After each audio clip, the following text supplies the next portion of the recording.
Hi. So I had a rough day or so, uh, but I wanted to come on quick and show how to wear one of these. I was at Trader Joe's the other day, and I saw that the people working there had been given these, and everybody was kind of they just kind of had them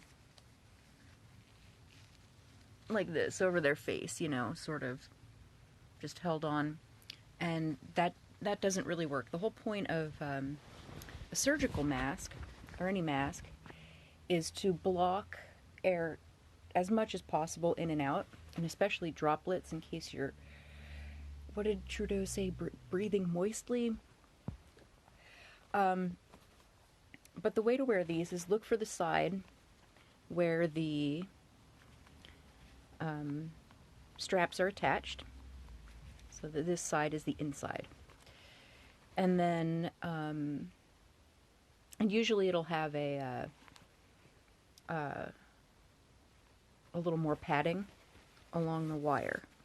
That's the side that goes against your face. With these, there's no inside and outside that's going to affect, how well they work.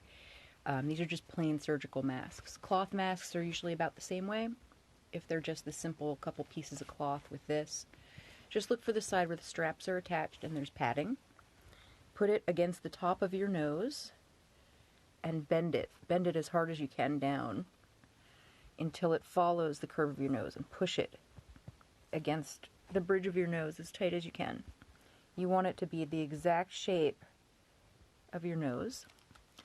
And then follow your cheekbones a little bit. And then you get your straps. And if you have one of those back of the head things, or if there are cloth ties, you're going to tie the top one right now. Then you take this part, and you see how it unfolds all this, and it's layered so that each fold points down. Pull that all the way as far as you can underneath your jaw, underneath. And that way it keeps this area contained. Now, what's going to happen is when I breathe out, it's going to kind of hold it against my face. You shouldn't have any breath steam coming up to your eyes, because, oops, if you feel it coming up to your eyes, mash that nose down a little harder. It only takes a minute. If you wear glasses like I do, glasses go on top of this part of the mask. They go on top. Don't put them up here, because that'll just shove your mask down, and don't put them way down too far. You want them kind of on top of everything. This is how I wear a mask when I'm tattooing. If I have a cold or something and I don't want to give it to my client. It doesn't really completely protect, because it's just a surgical mask or a cloth mask or whatever. But it does keep the moisture coming out of your lungs from getting out into the world around you. And it kind of does help a little bit. I mean, obviously this is not 100%, because this fabric isn't going to capture everything coming in. But the weird thing about cloth and surgical masks is that the longer that you're wearing them, the better they actually do protect. The fact that the fabric has bigger holes, bigger pores in it, means that at first it's not going to protect against viruses or whatever, the coronavirus, the COVID. But the longer you wear this, the harder it gets to breathe through, because it's getting particles of all kinds trapped in that fabric or that paper. And what happens is, the more of that gets trapped in there, the less openings there are for air and other things to get in and out of your face. So if you're wearing this all day, by the end of the day, it's doing a better job of protecting you, even though it's sweatier and harder to breathe under. Now, if you have an N95, the fitting process for an N95 is different. Excuse me.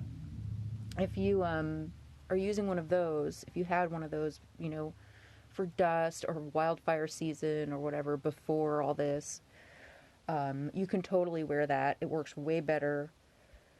It will prevent viruses from getting into your face as long as you fit the entire mask so that it's tight at the edges all the way around your face. That's why you see those pictures of people with the markings, like the doctors with the markings, because they wore it for an 8-hour shift.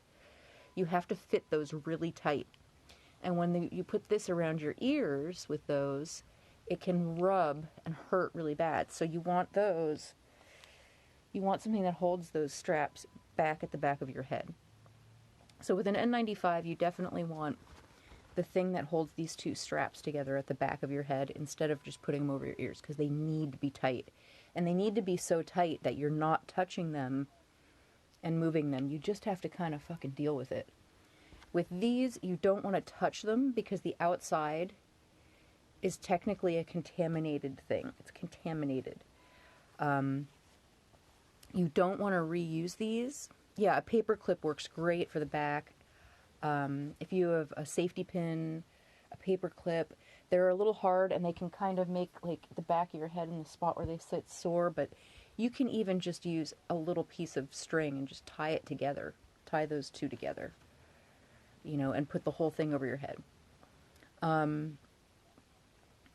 With these, you don't want to reuse them. I mean, you can, but technically they're contaminated once you've used them. This outside part will be gross.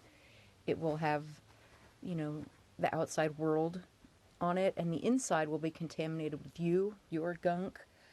So when you take these off, you do want to throw them away. Now, we have a thing here, just at random, we have, it's called the phone, I think it's called like a phone cleaner or whatever, but it's a little UV box.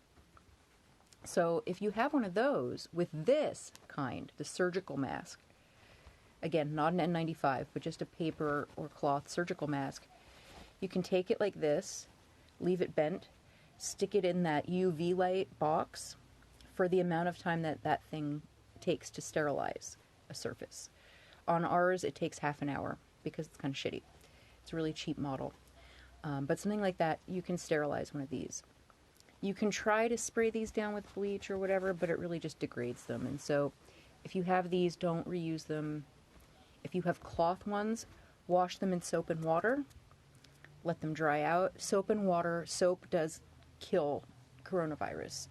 Now that won't protect you against other things, but for coronavirus, if you have a cloth mask that someone made you at home, you wear it exactly the same way. You fit the wire. If it doesn't have wire, it's not worth wearing. You fit that wire to your face, strap up or tie up your straps, pull this underneath, and make sure it's tight. So now I've got, right here you can see it's, the whole thing is touching my skin all the way around, all the way, even the sides. There's no gap here for my finger. Like, if I try to stick my finger in there, I can, but it's touching if I'm not touching it. And you don't want to touch this. You don't want to touch your face. If you don't have or wear glasses, you want to wear something over your eyes. Goggles, fake glasses, you know, styly glasses, whatever. You want to wear some kind of eye protection, not because it'll protect you from the air, because if people are breathing, you know, virus out into the air, it is going to get into your eyes. This isn't going to help your eyes. But because if someone coughs at you, I mean, that's a shield. So it's a start. I know it sounds really stupid. I know it sounds really ridiculous, but if you have pool goggles, they'll protect your eyes. I want to show you the other mask I have. Hey, can I have my N99 from by the TV there? Hey, Phil. Yes? Can I have my cloth mask from next to the TV? So I have, what I use is a Cambridge mask. Thanks, darling. These are made in England. This is a heavy cloth mask. In the inside is filter, and then there's a layer of filter material. These are an N99. They're rated higher than an N95. And N95s are what healthcare workers are wearing You know, the white ones. This one has a filter on it, which makes it easier to breathe because it lets air out, which means I'm not protecting other people, but I'm protecting myself. Again, with these, this is almost like the cloth masks that you'll see being made at home.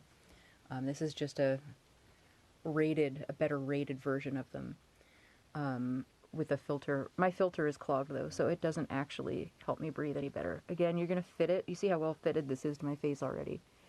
If you fit it, get it under your jaw, and those straps go to the back of your head. Now, what's happening is that it's tight, and then there's little tighteners here that help you fit it under your jaw.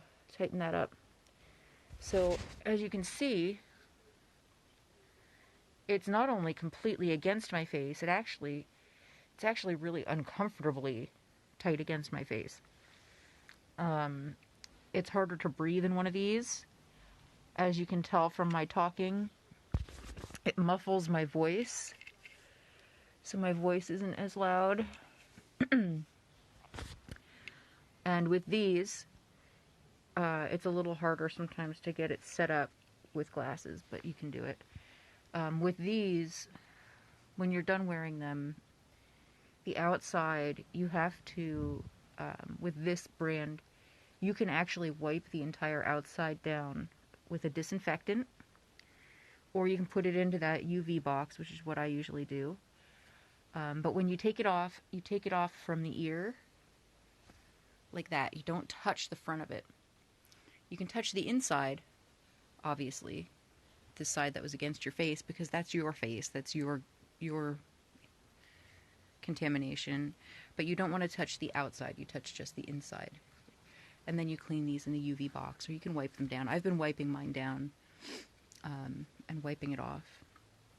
Anyway, so for the folks at Trader Joe's, that's how you wear your surgical mask. If you have a beard that goes down, technically you don't have to shave your whole beard, but shave everything up to your jawline so that that bottom part that comes underneath touches your skin. You want this part here to touch your skin. So shave all this so that it can touch your skin. And tuck your entire beard into the thing and bring it around underneath. These have a lot of extra space in them for that, so drag them all the way around until they're touching underneath your jaw. Yesterday was a really rough day. Cosmo had to be put down. The only not a rapist dropped out of the presidential race for now. Or no, he suspended his campaign activities, I guess. But if you're in a state that didn't vote yet, you can still vote for Sanders in the primary and force them to do more of the things he was saying he wanted to do, which I would highly suggest. What else? I can't remember. Yesterday was so bad. At any rate, I'm going to try to read tonight. Hopefully I get to read some more of The Plague to you guys. Be safe out there. Wear your masks properly. Tuck them under. Tighten them over. Use a strap around the back because it'll hurt your ears if you're doing it right. And I'll talk to you guys later.